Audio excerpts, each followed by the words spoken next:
IPL 2026ல நேத்து, அதாவது 12 April அன்னைக்கு புது பங்காளிகளுக்கு இடையே ஒரு மேட்ச், பழைய பங்காளிகளுக்கு இடையே ஒரு மேட்ச் அப்படிங்கிற மாதிரி 2 மேட்ச் நடந்துருந்துச்சு.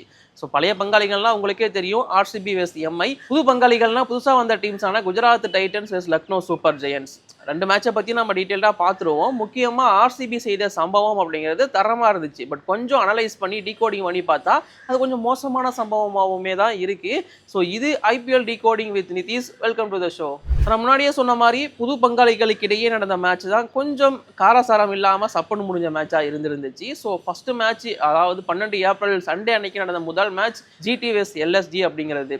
ஃபர்ஸ்ட் பேட் பண்ண லக்னோ சூப்பர் ஜெயன்ஸை பொறுத்த வரைக்கும் ஓப்பனர்ஸ் இன்னும் கிளிக் ஆகலை. அது உங்கள் எல்லாருக்குமே தெரிஞ்சிருக்கும். லக்னோவை பொறுத்த வரைக்கும் ஒரே ஒரு ஓப்பனர் எய்டன் மார்க்ரம் வந்து ஒரு 30 அப்படிங்கிற மாதிரி ஸ்கோர் பண்ணியிருந்தாரு. பட் இந்த பக்கம் மார்ஷை பொறுத்த வரைக்கும் பெருசாக எதுவும் பண்ணல. இன்ஃபேக்ட் நாட் ஓன்லி மார்ஷ், அதுக்கப்புறம் பேட்டிங் ஆர்டரில் வந்து யாருமே எதுவுமே பண்ணல. 12, 16, 18, 19 சொல்லிட்டு 20 ரன் கூட அதுக்கப்புறம் எந்த ஒரு பேட்டருமே அடிக்கல. கடைசி மேட்ச் ஹீரோவாக இருந்த முகுல் சௌத்ரி மட்டும் கொஞ்சம் ட்ரை பண்ணி அவருமே அந்த 20க்குள்ளேயே முடிச்சுக்கிட்டாரு தன்னோட ஸ்கோர் அப்படிங்கிறது. ஸோ இந்த மாதிரி பேட்டிங் ஆர்டரில் இருந்த எல்லாருமே சொதப்பன காரணத்தினால லக்னோ சூப்பர் ஜெயன்ஸ் 20 ஓவர் முடியும் போது 8 விக்கெட் இழப்புக்கு 164 மட்டும் தான் ஸ்கோர் பண்ண முடிஞ்சது. இன்ஃபேக்ட் அந்த பக்கம் ஜிடி பவுலர்ஸ் 2 பேரும் செமையாக பர்ஃபார்மன்ஸ் பண்ணியிருந்தாங்க. ஒன்று யங்ஸ்டரான கார்த்திக் சர்மா 4 ஓவரில் 32 ரன் மட்டுமே கொடுத்து 2 விக்கெட் அப்படிங்கிறத கைப்பற்றி இருந்தார். அண்ட் அது மட்டும் இல்லாமல் பிரசீத் கிருஷ்ணா போன சீசனோட ஸ்டார் பவுலர். ஸோ அவர் இந்த மேட்ச்சில் 4 ஓவரில் வெறும் 28 ரன் மட்டுமே கொடுத்து 4 விக்கெட்டுமே கைப்பற்றி இருந்தார். ஓவராலாக இந்த 2 பேரோட பவுலிங்கை தாக்கு பிடிக்க முடியாமல் லக்னோ ரொம்பவும் சீக்கிரமாகவே அவங்களோட இன்னிங்ஸ் எல்லாம் முடிச்சுக்கிட்டாங்க பேட்டிங்கை பொறுத்த வரைக்கும். ஸோ 164 அப்படிங்கிறது மட்டும்தான் அவங்களால அடிக்க முடிஞ்சிருந்துச்சு. அதே தொடர்ந்து பேட் பண்ண வந்த குஜராத் டைட்டன்ஸை பொறுத்த வரைக்கும் ஓப்பனர் சாய் சுதர்ஷன் கொஞ்சம் பெருசாக பர்ஃபார்மன்ஸ் பண்ண முடியலை. பட் இருந்தாலும் இன்னொரு ஓப்பனர் கேப்டன் சுப்மன் கில் ஒரு 50+ம் பட்லர் ஒரு 60யும் அடிக்க, ஸோ ஆல்மோஸ்ட் அவங்க அந்த ஸ்கோரை அவங்க 2 பேரோட பேட்டிங்லேயே முடிச்சிட்டாங்க. கடைசியாக வாஷிங்டன் சுந்தர் அண்ட் டிவாட்டியாவோட ஃபினிஷிங் அவங்களுக்கு ஹெல்ப் பண்ணுச்சு. 18.4 ஓவரில் ஸ்கோரை சேஸ் பண்ணிட்டாங்க குஜராத் டைட்டன்ஸ். ஸோ இந்த 2 டீமுமே டேபிளில் மிட் ரேஞ்சில் தான் இருக்காங்க. லக்னோவை பொறுத்த வரைக்கும் ஃபர்ஸ்ட் மேட்ச் தோத்தாங்க, அதுக்கப்புறம் 2 மேட்ச் ஒரு நல்ல வெற்றி கிடைச்சிருந்துச்சு. இப்போ திரும்பவும் தோத்துருக்காங்க. குஜராத் டைட்டன்ஸுக்கும் இந்த வெற்றி தோல்விங்கிறது மாறி மாறி வந்துட்டு தான் இருக்குது. ஓவரால் பார்க்கும்போது இந்த 2 டீமுமே மிட் ரேஞ்சில் தான் இருக்காங்க. அண்ட் இந்த மேட்ச் ஒரு பெரிய காரசாரம் இல்லாத மேட்சாக இருந்தால் ஒரு ஒன் சைடட் கேமாக தான் முடிஞ்சிருந்துச்சு. ஸோ பட் அதுக்கப்புறமா நடந்த மேட்ச் அதை விட செம்ம இன்ட்ரெஸ்டிங்காக இருந்துச்சுன்னு தான் சொல்லணும். எல்லாரும் எதிர்பார்த்த ஒரு மேட்ச், பழைய பங்காளிகளுக்கு இடையே நடந்த மேட்ச் ஆர்சிபி வெஸ் எம்ஐ போட்டி. அதுவும் வான்கடே அப்படிங்கும்போது செம எக்ஸைட்மெண்ட் அப்படிங்கிறது அதிகமாக இருந்துச்சு. எப்போவுமே ஆர்சிபி சிஎஸ்கே, எம்ஐ சிஎஸ்கே இல்லை ஆர்சிபி எம்ஐனாவே ஒரு குசி ஆகிடும். ஸோ அந்த மாதிரி தான் இந்த மேட்ச் எல்லாருமே பார்க்க வந்திருந்தாங்க. ஸோ இங்கே ஃபஸ்ட்டு பேட் பண்ண ராயல் சேலஞ்சர்ஸ் பெங்களூரை பொறுத்த வரைக்கும் ஆரம்பத்திலிருந்தே சரவெடிங்கிறது ஆரம்பிச்சிருந்தாங்க. பில் சால்ட்டோட இன்னிங்ஸ் ரொம்பவும் முக்கியமாக இருந்துச்சு இந்த மேட்சை பொறுத்த வரைக்கும். ஸோ அவர் அடித்த அடி அப்படிங்கிறது தவிர்க்க முடியாது. வழக்கம் போல் விராட் கோலி கன்சிஸ்டன்சியாக பர்ஃபார்மன்ஸ் பண்ணியிருக்காரு, ஒரு 50.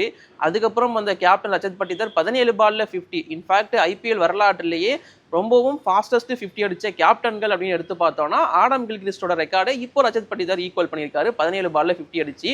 ஸோ அவர் ஒரு 50+ ஸ்கோரு. இது இல்லாமல் அதுக்கு பின்னாடி வந்த டீம் டேவிட் 16 பால்ல 36ங்கிற மாதிரி அடிக்க, ஓவராலாக பார்க்கும்போது ஆர்சிபி அப்படிங்கிற டீம் பேட்டிங்கில் செம்ம ஸ்ட்ராங்காக இருந்தாங்க. ஸோ 240 அப்படிங்கிற மாதிரி போஸ்ட் பண்ணுறாங்க. ஸோ ஆர்சிபியை பொறுத்த வரைக்கும் தொடர்ந்து எல்லா மேட்சும் இந்த 200+ அப்படிங்கிறத அசால்ட்டாக அடிக்கிறாங்க. ஆல்ரெடி சிஎஸ்கேக்கு எதிராக ஒரு 250, இப்போ ஒரு 240 மும்பைக்கு எதிராக அடிச்சிருக்கிறது கொஞ்சம் முக்கியமான விஷயமா பார்க்கப்படுது. பிகாஸ் மும்பை இந்தியன்ஸோட பவுலிங் யூனிட் ரொம்பவும் ஸ்ட்ராங்கான ஒரு bowling unit. So Hardik Pandya அவரையே ஃபஸ்ட்டு சொல்லி ஆரம்பிச்சிருவோம். ஏன்னா தலைவர் நான் தான் ஃபஸ்ட்டு பவுலிங் பண்ணுவான்னு வந்துடுவார். அது இல்லாமல் ட்ரெண்ட் போல்ட்டு, அது கூடவே பும்ரா, மிச்சல் சாட்னர் இருக்காரு, அண்ட் மயங்க் மார்க்கண்டே மாதிரியான ஸ்பின்னர்ஸ் இருக்காங்க. இது இல்லாமல் சர்துல் தாக்கூர் மாதிரியான பிளேயர்ஸ்லாம் இருக்காங்க. ஓவராலாக இந்த மாதிரியான ஒரு பவுலிங் யூனிட், இந்த யூனிட்டை வச்சு தான் அவங்க ஆல்ரெடி மேட்சஸ் வின் பண்ணியிருக்காங்க. பட் இந்த மேட்சை பொறுத்த வரைக்கும் ஸ்பின்னர்ஸ் மயங்க் மார்க்கண்டே 2 ஓவர் போட்டு அவருமே 40 ரன் கிட்ட கொடுத்துருந்தாரு. மிச்சல் சாட்னருக்கும் அடி விழுந்துருந்துச்சு. ட்ரெண்ட் போல்ட்டை பொறுத்த வரைக்கும் ஒரு விக்கெட் எடுத்திருந்தாலுமே 4 ஓவருக்கு 50 ரன் கிட்ட லீக் பண்ணியிருந்தாரு. ஹர்திக் பாண்டியா ஓரளவுக்கு சமாளிச்சிருந்தாரு. சேம் பும்ராவுக்கு கொஞ்சம் எக்கானமி கம்மியாக இருந்துச்சு. பட் பும்ராவால் விக்கெட்டே எடுக்க முடியல. என்ன ஒரு டிசப்பாயின்மெண்ட்னா, ஸோ இந்த மாதிரி பெரிய பவுலிங் யூனிட் வச்சிருந்தாலுமே எல்லாருமே அடி வாங்கியிருந்தாங்க, இன்க்ளூடிங் சர்துல் தாக்கூர் அடி. பும்ராவுக்கு விக்கெட்டே விழலை அப்படிங்கிறது பெரிய டிசப்பாயின்மெண்ட் தான். ஸோ இந்த மாதிரி மும்பை இந்தியன்ஸோட எல்லா பவுலர்ஸும் வாங்கின அடி அப்படிங்கிறது ஆர்சிபிக்கு 240 அடிக்கிறதுக்கு ரொம்பவும் ஈஸியாக இருந்துச்சு. ஸோ யாருமே அவங்கள கண்டெயின் பண்ண முடியலை. ஸோ அதை தொடர்ந்து பேட் பண்ண வந்த மும்பை இந்தியன்ஸை பொறுத்த வரைக்கும் அவங்களுக்கு எப்போவுமே முக்கியம் அந்த ஓப்பனிங் காம்போ தான். பட் அதை வந்து ரோஹித் சர்மா ரிட்டையர்ட் ஹர்ட் ஆகிட்டு வெளியே போயிட்டாரு. பட் இருந்தாலும் மும்பைக்காக 6000 ரன்கள் கடந்த ஒரு பேட்ஸ்மேன் அப்படிங்கிற ரெக்கார்டை பண்ணிட்டு தான் வெளியே போயிருந்தாரு. ஓவரால் அவர் இன்ஜுரி ஆகி வெளியே போனதுக்கு அப்புறமா ஓப்பனர்ஸோட பார்ட்னர்ஷிப் உடஞ்சது. அண்ட் தென் அதுக்கப்புறம் அந்த யாருமே பெருசாக பர்ஃபார்மன்ஸ் பண்ணல. ஸ்கையோ ஹர்திக்கோ ஒரு குறிப்பிட்ட அளவுக்கு 30-40 அப்படிங்கிற மாதிரி ஸ்கோர் பண்ணியிருந்தாலுமே திலக் வர்மாவை பெருசாக நம்பிட்டு இருக்காங்க. பட் இருந்தாலும் அவர் வழக்கம் போல சிங்கிள் டிஜிட்ல அவுட் ஆகிட்டு வெளியே போயிட்டே இருந்துட்டாரு. அதுக்கப்புறம் வந்து ஒரு சில யங்ஸ்டர்ஸும் பர்ஃபார்மன்ஸ் பண்ணல. அண்ட் தென் செர்ஃபேன் ரூதர்ஃபோர்ட் மட்டும் ஒரு 70+ அடிச்சிருந்தாரு. பட் அது இங்கே போதுமானதா இல்லை. ஓவரால் இந்த மாதிரி மும்பை இந்தியன்ஸோட பேட்டிங் ஆர்டரில் ஸோ நிறைய அப்ஸ் அண்ட் டவுன்ஸ் அப்படிங்கிறத அவங்க பார்த்தாங்க. என்னதான் 222 அப்படிங்கிற மாதிரி 20 ஓவர் முடியும் போது அவங்க ஸ்கோர் பண்ணி இருந்தாலும் பட் அந்த 240 சேஸ் பண்ணுறதுக்கு மும்பை இந்தியன்ஸால் முடியலை. இங்கே ஆர்சிபியை பொறுத்த வரைக்கும் தொடர்ந்து 4 போட்டிகளும் 200க்கு மேலே ரன் அப்படிங்கிறத அடிச்சிருக்காங்க. இதை பற்றி கேப்டன் ரஜத் பட்டிதர் கிட்ட கேட்குறப்போ அவர் சொன்னது என்னன்னா, என் டீமில் நிறைய துரந்தர்ஸ் இருக்காங்க, அதனால தான் நாங்கள் தொடர்ந்து 200+ அப்படிங்கிறத அடிச்சிட்டு இருக்கோம் அப்படிங்கிற மாதிரி ஒரு ஸ்டேட்மெண்ட்டை கொடுத்துருந்தாரு. இங்கே 200 அடிக்கிறதுக்கு அவங்க டீமில் நிறைய துரந்தர்ஸ் இருக்காங்கன்னு சொல்கிறாருல, அதே மாதிரி 200 கொடுக்கறதுக்கும் துரந்தர்ஸ் இருக்காங்க. கொஞ்சம் ரஜத் பட்டிதர் கேர்ஃபுல்லாக இருந்தால் நல்லா இருக்கும். பிகாஸ் எல்லா மேட்சும் 200 அடித்த பேட்ஸ்மேன்ஸ் அதே மாதிரி ஆர்சிபி பவுலர்ஸ் எல்லா மேட்சுமே 200 ரன்னும் கொடுத்துருக்காங்க.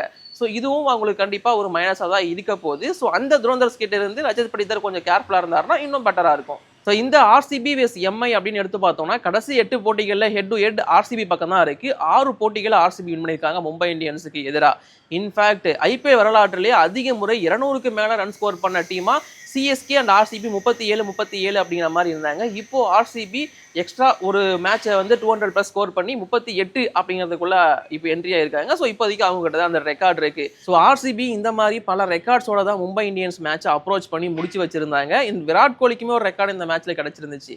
என்ன அப்படின்னு பார்த்தீங்கன்னா, மும்பை இந்தியன்ஸுக்கு எதிராக 1000 ரன்களை கடந்த பேட்டர் அப்படிங்கிற ரெக்கார்டை விராட் கோலியுமே பண்ணியிருந்தாரு. அண்ட் இந்த மாதிரி ஆர்சிபி பேட்டர்ஸ் எல்லாருமே ரெக்கார்ட் பண்றாங்க. ஒரு பக்கம் மும்பை இந்தியன்ஸ் பயங்கரமாக அடி வாங்கிட்டு இருக்காங்க. இதெல்லாம் எப்படி போய் முடிய போகுதுன்னு நமக்கு தெரியல. அண்ட் முன்னாடியே சொன்ன மாதிரி ஆர்சிபியோட head to head record against Mumbai Indians முக்கியமாக வான்கடையில் ரொம்பவும் பெட்டராக இருக்குது ஆர்சிபிக்கு. இது எப்படியே கண்டினியூ பண்ணாங்கன்னா இந்த சீசன் ஏதோ ஒன்று நம்பிக்கை இருக்குது. அண்ட் இங்கே 2 இஷ்யூ முக்கியமாக பேசப்படுது. அதை தான் நம்ம டீகோடிங் பண்ண போகிறோம். ஒன்று வந்து ஸ்பின்னர் அவர் வந்து ஃபாஸ்ட் பாலராக நம்ம எடுத்துப்போம், குர்னல் பாண்டியா.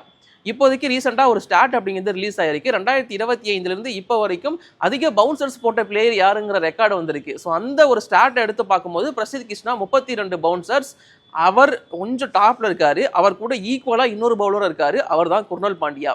நீங்கள் நம்மளால அதான் நேசம். ஸோ இந்த ஸ்டாட்ஸை எடுத்து பார்க்கும்போது குர்னல் பாண்டியாவோட பவுன்சர்ஸ் அப்படிங்கிறது ரொம்பவும் அதிகமாகவும் இருந்திருக்கு. அண்ட் எஃபெக்டிவாகவுமே அது இருந்திருக்கு, நம்ம ஏற்றுக்கலாம். அண்ட் குர்னல் பாண்டியா இப்படி போகிறது சக்கிங் மாதிரி இருக்குது, இது வந்து ரூல்ஸுக்கு எதிரானது அப்படிங்கிற மாதிரி ஒரு சிலர் கிளப்பி விடுறாங்க சில பிரச்சனைகளை. பட் அது உண்மை கிடையாது. பிகாஸ் ரூல்ஸ் படி குர்னல் பாண்டியா பண்ணுற எல்லாமே சரிதான். ஏன்னா அவர் வந்து யாரை ஒன்று சொல்லிட்டு இன்னொன்று பண்ணல. அண்ட் ஸ்பின்னருக்கு இதுதான் ஸ்பீட் லிமிட் அப்படின்னு எதுவும் கிடையாது. ஏன்னா குர்னல் பாண்டியா ஆல்மோஸ்ட் 125 தொடுறாரு ஸ்பீட் அப்படிங்கிறது. ஃபாஸ்ட் பவுலர் தானே இந்த ஸ்பீடு போடுவாங்க அப்படின்னு சொன்னீங்கன்னா அது கிடையாது. ஃபாஸ்ட் பவுலர் ஸ்லோ ரவுண்ட் போடும்போது ஸ்பின்னர் ஸ்பீட் ஒன் போடலாம் அப்படிங்கிறதுல எந்த ஒரு தப்புமே கிடையாது என்னை பொறுத்த வரைக்கும். அந்த ரூல்ஸும் அதுதான் சொல்லுது. ஸோ குர்னல் பாண்டியாவோட இந்த ஸ்பீட் இன்க்ரீஸ் அப்படிங்கிறது அது தப்பாக நம்ம எடுத்துக்க முடியாது. அண்ட் அவர் போடுற பவுன்சர் அப்படிங்கிறது ரூல்ஸ் படி கரெக்ட் தான். ஒரு ஓவருக்கு 2 பவுன்சர் இருக்குது, அதுக்கு மேலே போட்டாருன்னா அது மேபி நோ பாலில் ஆட் ஆகும். பட் பவுன்சர் ஸ்பின்னர் போடக்கூடாதுன்னு எந்த ரூல்ஸ்னு சொல்லலை. அதனால் குர்னல் பாண்டியா எல்லாமே ரூல்ஸ் படி தான் பண்ணிட்டு இருக்காரு. கொஞ்சம் டிஃப்ரெண்ட்டாக ட்ரை பண்ணுறாரு, அதனால் டிஃப்ரெண்ட்டாக அவருக்கு விக்கெட்டும் கிடைக்கிது. ஸோ இந்த மாதிரி குர்னல் பாண்டியாவை சுற்றி ஒரு சில கான்ட்ரவர்சி போயிட்டு இருக்கு. Same Hardik Pandya and Mumbai Indians Ambani காசு அது இந்த மேட்ச்லையுமே கொண்டு வரப்பட்டிருக்கு. பிகாஸ் இதற்கு முன்னாடி அதாவது சிஎஸ்கே வெஸ் டெல்லி போட்டியை பொறுத்த வரைக்கும் ஸோ டெல்லி பிளேயரான ட்ரிஸ்டன் ஸ்டப்ஸ் வந்து நான் க்ளவுஸை மாற்றணும் அப்படின்னு கேட்டிருந்தாரு. பட் அதற்கு தேர்ட் அம்பையர் வந்து அலோவ் பண்ணல. இன்ஃபேக்ட் நிதிஷ் ராணாவும் கோச் ஹேமங் பதானியும் அந்த அம்பையர் கிட்ட அதை பற்றி விவாதமே பண்ணியிருப்பாங்க, ஏன் நாங்கள் க்ளவுஸை மாற்றக்கூடாது அப்படின்னு சொல்லிட்டு. பட் இங்கே அம்பையர்ஸோட ரூல்ஸ் படி இல்லை அம்பையர்ஸ் அலோவ் பண்ணால் மட்டும்தான் உங்களால் க்ளவுஸ் மாற்ற முடியும். அண்டு ஒரு ஓவர் முடிஞ்சு அந்த கேப் இருக்குல்ல, இன்னொரு ஓவர் வரத்துக்கான கேப், அதில் தான் ட்ரிங்க்ஸோ இல்லை க்ளவுஸோ எதுவுமே நீங்கள் உள்ளே கொண்டு போக முடியுங்கிறது தான் சுச்சுவேஷன். பட் அன்னைக்கு சிஎஸ்கே டிசி போட்டியை பொறுத்த வரைக்கும் ஹியூமிடிட்டி ரொம்ப அதிகமாக இருந்துச்சு. ஸோ அந்த க்ளவுஸ் மாற்ற வேண்டிய சுச்சுவேஷன் தான் ட்ரிஸ்டன் ஸ்டப்ஸ் இருந்தார். இன்ஃபேக்ட் ஸ்டப்ஸ் அவுட் ஆனதுமே அந்த க்ளவுஸ் வந்து கொஞ்சம் பேட் திரும்பி இருக்கும். பிகாஸ் க்ளவுஸ் வந்து கிரிப்பா இல்லை அப்படிங்கிற காரணத்தினால தான் அவுட் ஆயிருப்பாரு. ஸோ இதனால தான் அந்த சண்டைகள் அப்படிங்கிறது ஏற்பட்டிருக்கும். நீங்கள் க்ளவுஸ் மாற்ற விட்டுருந்தீங்கன்னா ஸ்டப்ஸ் அவுட் ஆயிருக்க மாட்டாருங்கிறது டெல்லியோட ஒரு கான்வர்சேஷனாக இருந்துச்சு. பட் அம்பையர்ஸ் இதற்கு வச்ச டிஃபென்ஸ் விவாதம் என்ன அப்படின்னு பார்த்தீங்கன்னா, ரூல்ஸ் படி ஓவர்ஸ்க்கு நடுவில் மட்டும் தான் நீங்கள் இதெல்லாம் மாற்றணும், இதெல்லாம் பண்ணணுங்கிற மாதிரி சொல்லியிருந்தாங்க. அந்த அம்பையர் முடிவே இறுதியானதுங்கிறது இங்கே கூடுதலான விஷயம். பட் இங்க ஆர்சிபி vs மும்பை இந்தியன்ஸ் போட்டியில ஹர்திக் பாண்டியாவுக்கு இந்த கிளவுஸ் அப்படிங்கிறது ஓவரோட இடையில வந்து மாற்றப்பட்டது அப்படிங்கிறது, அதாவது ஹர்திக் பாண்டியா கிளவுஸை மாத்திட்டாரு. இந்த நியூஸ் வந்து இப்போதைக்கு பரவிருச்சு. கிறிஸ்டன் சப்ஸுக்கு நீங்க கிளவுஸை மாத்த விடல, பட் மும்பை இந்தியன்ஸுக்கு எப்பறம் நீங்க கிளவுஸை மாத்த விட்டீங்க அப்படிங்கிற டாக் இப்போ சோசியல் மீடியாவில் பெருசாக பேசப்பட்டு இருக்கு. ஸோ ஹர்திக் பாண்டியா கிளவுஸை மாற்றின விஷயம் இந்த அளவுக்கு இப்போ பேசப்பட்டு இருக்கு. பட் அது பெருசாக பேசப்படல, பெருசாக இஷ்யூ ஆக்கப்படலை. பிகாஸ் மும்பை இந்தியன்ஸ் அந்த கிளவுஸை மாற்றியும் ஜெயிக்க முடியல அப்படிங்கிறது தான் உண்மை. ஒருவேளை மும்பை இந்தியன்ஸ் இந்த போட்டியை ஜெயிச்சிருந்தாங்கன்னா ஹர்திக் பாண்டியா கிளவுஸை மாற்றினது தான் அந்த வெற்றிக்கு காரணங்கிற மாதிரி உருட்டியிருப்பாங்க. இதை நம்ம எங்கே போய் சொல்றதுன்னு தெரியல. ஸோ இங்கே நான் திரும்பவும் சொல்லிக்கிறேன், அம்பையர்ஸ் அலோவ் பண்ணாங்கன்னா மாற்றிக்கலாம், இல்லாட்டி மாற்ற முடியாதுங்கிறதா உண்மை. அண்ட் மும்பை இந்தியன்ஸில் இருக்கிற இன்னொரு பிரச்சனை என்ன அப்படின்னு பார்த்தீங்கன்னா, இந்த போட்டியை அவங்க தோக்கிறதுக்கான காரணமா ஸோ இங்கே பெஸ்ட் பவுலிங் வச்சிருக்கிறது யாருன்னா Shardul Thakur compare to other all bowlers. மற்ற எல்லா பவுலர்ஸும் சேர்ந்தே மொத்தமாகவே 5 விக்கெட் தான் எடுத்திருக்காங்களாம். பட் இங்கே ஷர்துல் தாக்கூர் மட்டும் 5 விக்கெட் எடுத்திருக்காரு. ஸோ மற்ற பவுலர்ஸ்னு நான் சொல்றது including Bumrah, Boult, Hardik Pandya, Mitchell Santner இவங்கெல்லாம் சேர்ந்தே. ஸோ இந்த மாதிரி இருந்துச்சுன்னா இந்த சீசன் மும்பை இந்தியன்ஸ் கொஞ்சம் மோசமாக தான் போகும் அப்படிங்கிற சுச்சுவேஷன் தான் இருக்கு. ஸோ இந்த 2 மேட்ச் நீங்க பார்த்துருந்தீங்களா? அண்ட் இதை பற்றின உங்களோட ஒப்பீனியன் என்ன அப்படிங்கிறத மறக்காம கீழே கமெண்ட்ல சொல்லுங்க. நான் அடுத்த வீடியோவில் உங்களை சந்திக்கிறேன். இப்போதைக்கு நான் கிளம்புறேன் கைஸ். By by, thank you.